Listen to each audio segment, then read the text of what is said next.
This is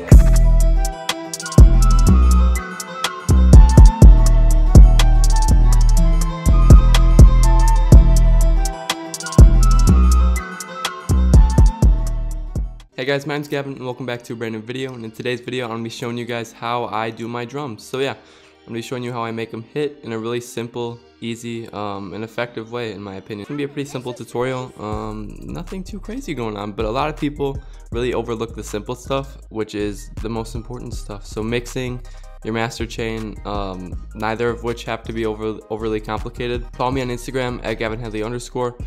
If you haven't already, DM me loops, just talk to me, whatever you want to do. Join my Discord, it's going to be linked down below in this video description. Without further ado, let's get into it. Alright, so I started with just the most simple, generic clap pattern, because that's all a clap pattern really is. In trap music, same spots. So yeah, I just used a perk instead of a clap. That's definitely something you can do to add a little bit more variation to your drums, because I know that using a clap all the time or a snare, those can get kind of repetitive, and yeah, it's just a cool, unique thing to do with your drums. So this is what it sounds like. Oh yeah, and shout out Heinrich for sending me this loop that I was able to put these awesome drums on. So yeah,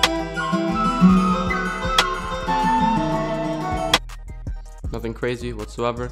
Next, we're gonna go into an accent hi-hat that I have, which is basically just a two-step hi-hat, except instead of just having it be a two-step hi-hat, I got rid of one of the hi-hats right here, added a little roll right there, got rid of another one there, and then I just looped that on every 2 bars. So yeah, and then I did Alt-R on my keyboard to randomize them, and this is what that sounds like.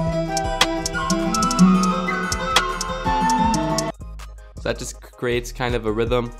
Not kind of a rhythm, it does create a rhythm. That's what I like to do with my drums. I always like to establish some sort of rhythm that isn't just this generic two-step hi-hat. I feel like adding a lot of variation to your drums and uniqueness is definitely important nowadays. So yeah, after that, I have a normal hi-hat here, just a two-step, and then I have rolls going on. I have just a normal roll right here, and then a triplet roll, and then I alternate. And now in this second triplet roll right here, I have them go down in velocities. So it opens up, like, I don't know, it makes the drums hit a little bit harder when you see the kick and the 808 when those come in.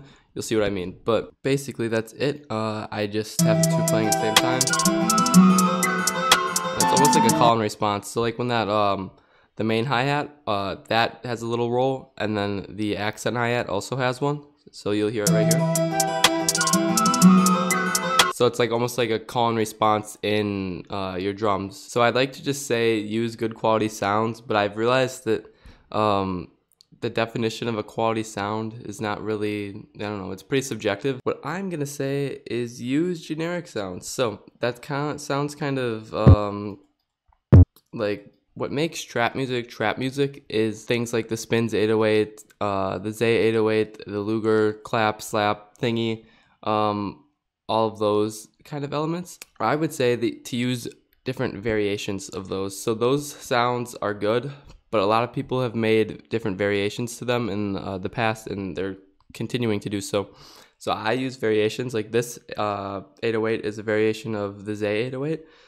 It's a little bit more pronounced. There's a little bit more punch and low end to it.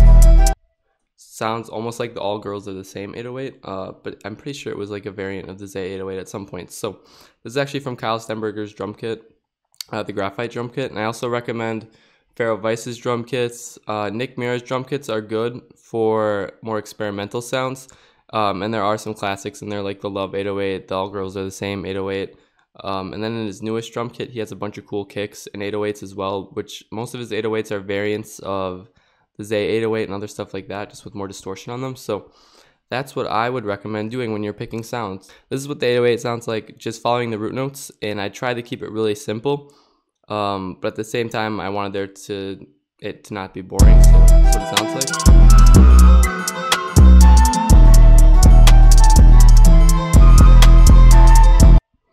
Now I wish I could explain 808 patterns and stuff, but I would consider the 808 almost like another melodic component of the beat. I don't really consider it a drum, but I'm just chopping up stuff. I guess I can try to explain it. I'm chopping up, I normally like to do something here, here, here, with my 808s, and then maybe I'll add rolls, but for this I didn't. And a lot of times I have this one start here or here, and then I have another one right there. But for this beat, I just wanted to keep it simple and just have it hit right on the scene.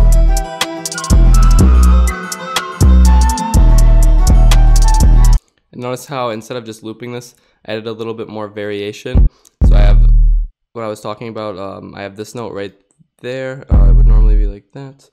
So I have that, and then I just go back up the scale. So yeah, that's the 808 pattern. Now I'm gonna talk about the kick pattern. I feel like it's definitely important nowadays to use your kick sparingly. I know a lot of people just layer the 808s with the kick. That can work depending on what kind of style that you're going for, but I feel like nowadays using your kicks more sparingly makes each one a little bit more pronounced and prominent in the mix. And in my opinion, that's cool, because when there's less, you appreciate each one a little bit more, and they feel like they're hitting a little bit harder. So yeah, I have one here.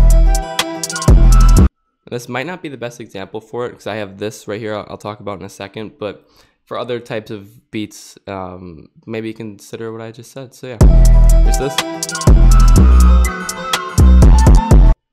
So notice there's no 808s hitting right here.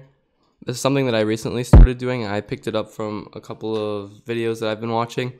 Basically just leading into that next kick.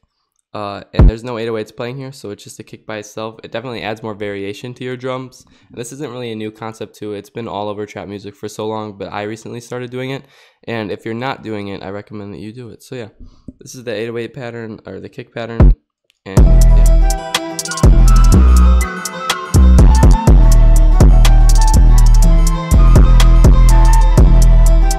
Alright, so after that, I just have a really basic perk, but instead of having it hit over a little bit, like in this area right here, I actually staggered it so it's hitting in the middle of the 4-bar sequence, and then I have it hit in the normal spot over here a little bit farther. So that's what it sounds like. It's really tucked in the background. I'll talk about mixing in a second here, after I talk about the next two things I have. So this is just an effect. You can find them in all different sorts of drum kits. Each drum kit normally comes with a couple of effects that you can mess around with. I found this one, and I feel like it's important to definitely use these sparingly and to not overuse them, so I just have it playing right away. Now I layer that with an open hat. With your open hats, you got to make sure that when you mix them, they're not too loud to the point where they interfere with the kick and the 808. Yeah, so now I'll talk a little bit about mixing, the most important part that goes hand in hand with sound selection. So let me mute everything, just the sample playing right now. I normally like to have my clap, snare, perk hitting anywhere from 6 to 9 depending on the overall volume of the mix. Right here it's 6, 9, and like upwards of 3 sometimes. So for this, it's more of a loud kind of aggressive beat, so I have it hitting a little bit higher. And that's going to change depending on like a lot of different variables. So when you mix beats, you have to be aware that like each one is not going to turn out the same mix wise. Like I used to have all of my kicks hit at the same exact volume and all my 808s hit at the same exact volume in every beat, but I found out that that's not really the smart thing to do, because I don't know, each beat is different frequency wise. So I have that. Now go into the hi-hats. This is the accent one. I like to have my hi-hats hit around this area. Again, this is all kind of subjective. Look at that, and then I panned it a little bit right, but it's nothing noticeable.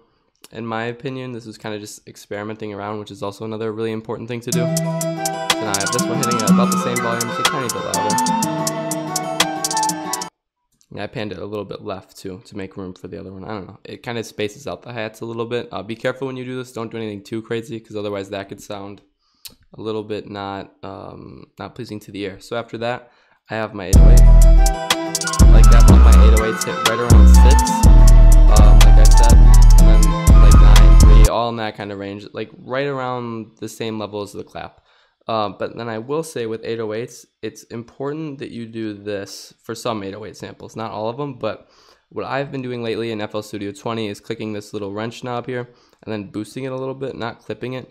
Clipping it is good for kicks sometimes, depending on how the sample sounds. And I feel like if you need to do the clip thing, maybe the sample isn't the best, like I said before. So maybe don't do that. Clipping basically just puts like a brick wall limiter on the kick, which makes it like cut out and makes it sound more punchy. So that's that. I boosted a little bit, nothing crazy, just to give the 808 a little bit more punch. Now after that, I have the kick.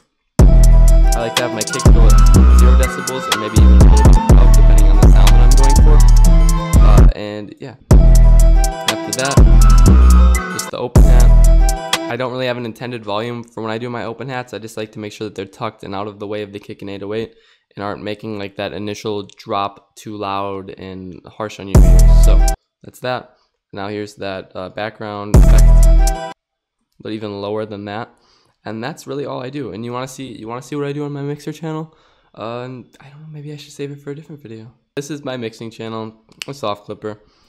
If you're new to producing and you've been watching videos on how to mix your beats and stuff, I've been through the same ropes. I've done everything that those videos say. There's nothing wrong with the videos. Those people pull them off just fine. For trap beats in 2020, just use a soft clipper and maybe a limiter just to compress it a little bit, make it punch a little bit harder if need be. But then that all kind of goes back into sound selection and all that kind of stuff, which I don't want to go over again. But this is what I do. I put a soft clipper, default settings, basically just makes it so it can't go above 0 and it softens the clipping noise. This is what it sounds like without it. As you can see, everything's punching way over. It's off the meter there. Then if you put it on, that static noise is eliminated and it goes right back down to 0.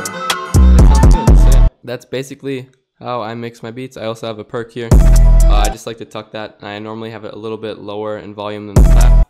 That's my rule of thumb. And yeah, that's pretty much the video. I hope you guys enjoyed. I hope you were able to learn something and maybe understand that mixing and whole sound selection process and that kind of whole thing can really just be simple if you make it simple. So yeah, that's it for the video. Hope you guys enjoyed it again. Have an awesome rest of your day, and I'll see you guys in the next one. Peace out.